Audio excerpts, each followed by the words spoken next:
nila lang nakarating kayo. Kasi nakapit kami sa 2 years sa TV. So, na yun na. 1,000 din okay. Ang dami pang iba-ibang dessert nila. Hindi lang yun. Dapat included one night na mayroon kang parang party with bridal party ng mga kaibigan mo. Ibibigyan ka namin ng isang room. Tapos, mayroon pang isang suite room bago magpakasal. So imagine nyo yun lang talaga ako nakapasok para parang condo na malaki yun may lahat. So ngayon sabi niya tapos meron pang honeymoon with breakfast at one night. Ganun lang ako 10,000.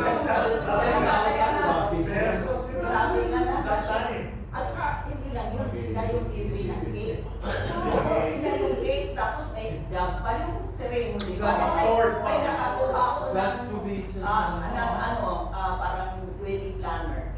Sila yung sa dog na may hihilahin pa kami tapos kumuha pa sila ng parang mga kadete na yung kayo magpapas. Tapos sila sabi ko sa kanya, pwede bang dito na rin ako magpakasal?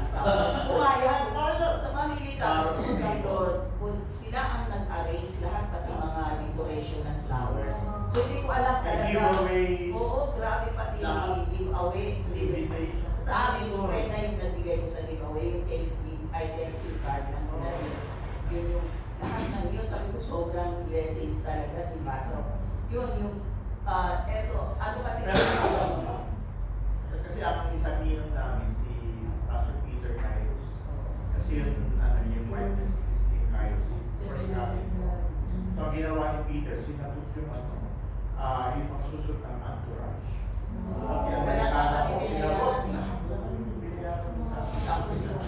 Tapos yung bridal gown. Napakamura kasi sabi ko ang mahal ng bridal gown at that time. Yung iba, kasi yung mga kabarakata, mga friend ko, 100,000, ganun na yung gown nila. Sabi ko, saan kaya ako makakabili? Parang ganun. Tapos yung friend ko sabi niya, pinakapunta ka kay Ate Rosie sa Paklatan.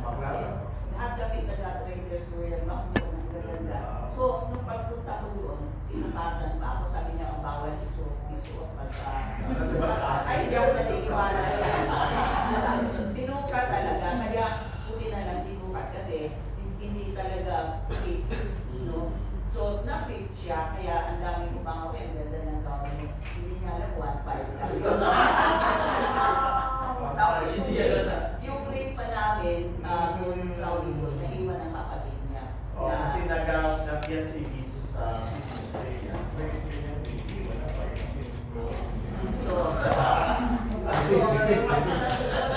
dahil sa pre-invite ko, kasi alam mo ilang guests yung 10,000 yung okay, 100 guests. So, siyempre na-invite ko lahat. Tapos sa Chinese community kasi, lahat kami, pagka in-invite ko, ito na naman gastos kasi yung packet. May amount yan. May amount yan, hindi pwedeng bigyan ko lang ng may amount yun. So, ngayon na, sige, in-invite ko, sabi ko ganun yung iba, hindi nakarating ganun. So, nung kinuha namin yung pera, sa pera pa lang, 30,000, kumita pa. Sabi ko, kalasan ulit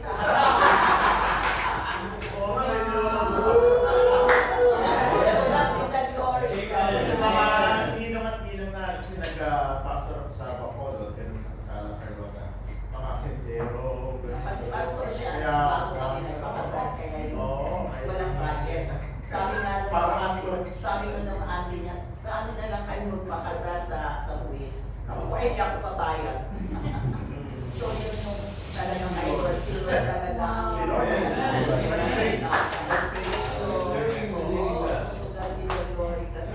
So, ngayon syempre, talagang pagsasama, ibang talaga. Kasi talagang pareho kaming careless. So, saka naging orphan. Oo, so parang magka-class ka talaga. Kami kasi yun na lang sa magluluhod kayo sa araw ng mag-officiate. Ang gusto mo sa araw ng audience. Oo, ang gusto ko sa araw ng mag-officiate. Bakit hindi ba kasal? Oo, naginig sa akin. Ako pa lang, nakikinig na kami mag-kasal. Pero, 10,000 nandun talaga.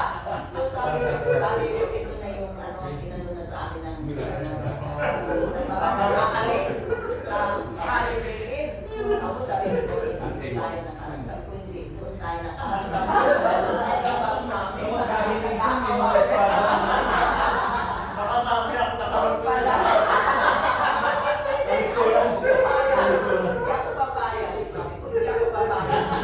Sabi yan, hindi ko rin papayag. Hindi na natin ipapayag. Bakit 10,000?